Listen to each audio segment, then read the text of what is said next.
Hello friends, आज हम देखिए करते हैं चैप्टर 15 है जो हमारा some natural phenomena ST NCERT questions है कुछ, इनको डिस्कस करेंगे इस वीडियो में। देखो फर्स्ट क्वेश्चन है, ये कहता है कि फ्रिक्शन से हम कौन सी चीज ऐसी है जिसको आसानी से चार्ज नहीं कर सकती। तो देखो इसका आंसर हमारा हो जाएगा कॉपर रोड। जो आपका प्लास्टिक स्केल है, इन्फ्लेटेड बैलून है, वूलन क्लॉथ है, जो आपके ऑप्शंस में गिवन है, ये आसानी से चार्ज हो जाते हैं, लेकिन ये जो है आसानी से चार्ज नहीं होता कॉपर रोड। ठीक है।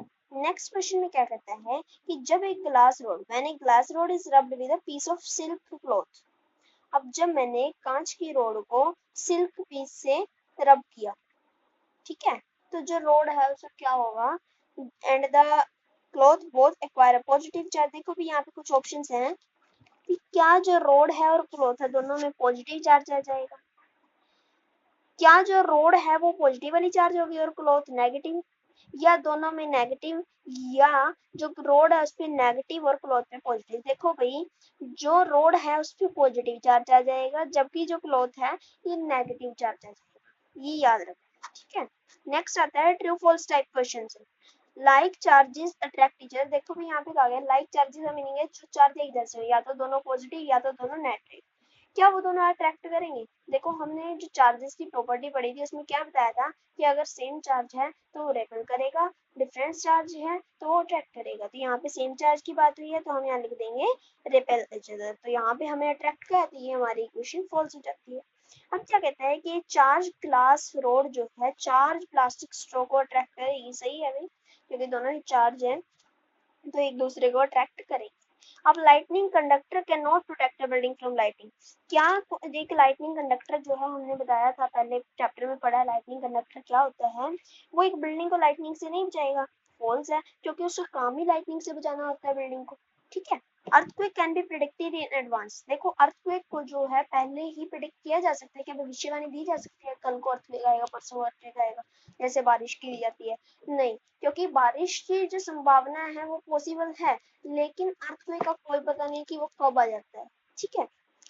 नेक्स्ट क्वेश्चन क्या कहता है कि some time crackling sound is heard while taking off a sweater during winter. देखो सर्दियों में ना कभी कभार हम जो स्वेटर डालते हैं या निकालते वक्त हमें कुछ क्रैकलिंग सी साउंड सुनाई देती है, जैसे जो क्रैकर्स होते हैं उनका एक्सप्लोजन हो रहा हो स्वेटर के अंदर। क्या होता है, जो electric discharge takes place between the body. जब हम स्वेटर डालते हैं ना तो उसके अंदर जो रब होने के कारण ना स्वेटर में ये चार्ज पैदा हो जाता है, और जब हम उसको निकालते हैं तो या फिर डालते हैं तो वो जब एक दूसरे से टच होते हैं ना तो वहां पे क्रैकलिंग की साउंड होती है। ठीक है। Explain why a charge body losses its charge if we touch it with rubber hand. देखो मैंने कोई चार्ज बॉडी है, अब मैं जब उसको हैंड से टच करूंगा ना तो उसका चार्ज फ्लो हो जाएगा, ऐसा क्यों? देखो जो ह्यूमन बॉडी होती है ना, इंसान की बॉडी, वो बहुत गुड कंडक्टर होती है इलेक्ट्रिसिटी का, इसमें से करंट बहुत आसानी से पास हो जाता है। अब हमारे जो पैर हैं वो धरती से टच है, हमारी बॉडी धरती से टच है, जब हम हैंड से उसको टच करेंगे उसका जो करंट है हमारे अंदर फ्लो होगा और हमसे अर्थ में चला जाएगा, तो इस कारण से उस ऑब्जेक्ट से जो चार्ज है वो खत्म हो जाएगा। अब आता है name the scale on which the destructive energy of an earthquake is measured. ऐसे स्केल का नाम बताना है जिससे हम अर्थक्वेक को नाप सकते हैं। Earthquake measure 3 on this scale. अब मान लो जो अर्थक्वेक है ना, इस स्केल के ऊपर 3 आ गया, तो क्या सिस्मोग्राफ इसे रिकॉर्ड करेगा? क्या इससे बहुत डैमेज होगा? देखिए इसमें बहुत सारे क्वेश्चन है, ध्यान से आंसर देंगे। सबसे पहले पूछा उस स्केल का नाम, तो देखो भाई जो अर्थक्वेक को मापने का स्केल होता है ना उसको हम कहते हैं रिक्टर स्केल। अब क्या अगर जो हमारा 3 है स्केल पे अर्थक्वेक का, तो क्या वो डिस्ट्रक्टिव होगा? क्या वो सिस्मोग्राफ में रिकॉर्ड होगा? यस, सिस्मोग्राफ में रिकॉर्ड होगा, क्योंकि इस स्केल के अंदर 1 to 10 रीडिंग होती है। No it is not likely to cause much damage. देखो भाई अब यहाँ पे कह दिया इससे कुछ ज्यादा डैमेज नहीं आएगा, क्योंकि जब मैग्नीट्यूड जो हमारा अर्थक्वेक है उससे 5 से बड़ा होता है ना तो कुछ उसमें ज्यादा आपका डिस्ट्रक्टिव होता है नेचर के लिए, बट इतना नहीं। ठीक है। Suggest 3 measure to protect ourselves from. अब मान लो मुझे लाइटनिंग हो रही है बाहर, ठीक है, बिजली कड़क रही है बहुत तेज, तो आपको उससे बचना है। कैसे बचो? देखो भाई पहला तो होता है टीवी और केबल फोन को लाइटनिंग टाइम यूज नहीं करना।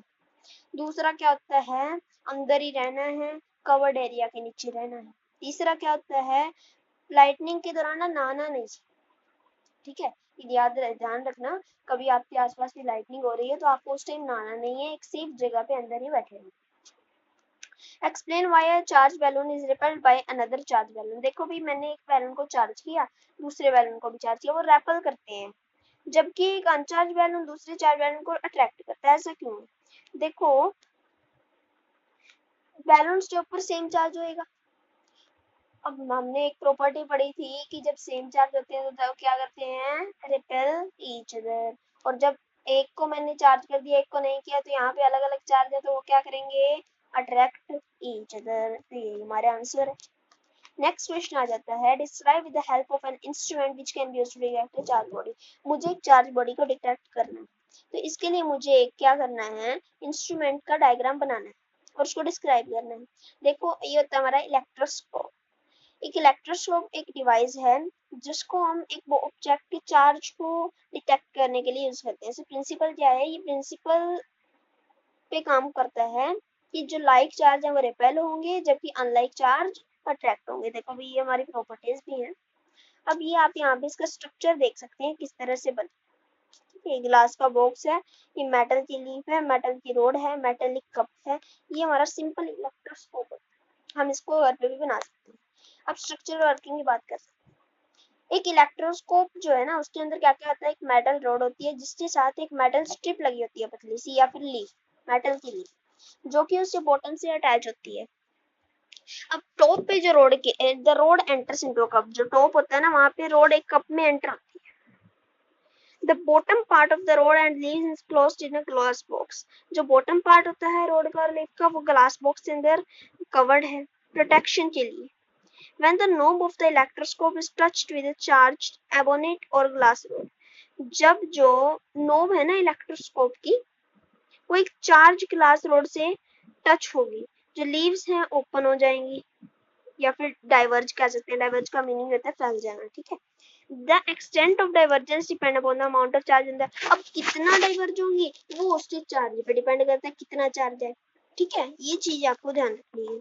अब list 3 states in India where earthquake are more likely to strike. देखो भी अब यहाँ पे क्या बोल रहे, 3 जगह बताओ इंडिया में, 3 स्टेट्स के नाम बताओ इंडिया में जहाँ पे अर्थक्वेक ज्यादा आता है। ये आपको पता होना चाहिए, जम्मू कश्मीर, हिमाचल प्रदेश, गुजरात। ये साइंस में तो आया, ये जनरल नॉलेज का बहुत बढ़िया क्वेश्चन है, ठीक है। Suppose you are outside your home and earthquake strike, मान लो आप घर के बाहर और अर्थक्वेक आ गया, तो क्या प्रिकॉशंस आपको लेने पड़ेंगे उस टाइम पे अपने आप को बचाने के लिए। देखो भी हम इसको चैप्टर में पढ़ चुके हैं, लास्ट ही टॉपिक था हमारा। तो पहले तो आपने एक साफ सी जगह ढूंढ लेनी है जो कि बिल्डिंग से, ट्रीज से, वायर से दूर, वहां पे बैठ जाना है। बाई चांस आप कार या बस में हो तो आपने क्या करना है, बाहर नहीं आना और ड्राइवर कहना है धीरे धीरे ना किसी साफ सी जगह पे ले जाए बस को, और उसके अंदर ही बैठे रहना है अपने बस में जब तक अर्थक्वेक रुक नहीं जाता।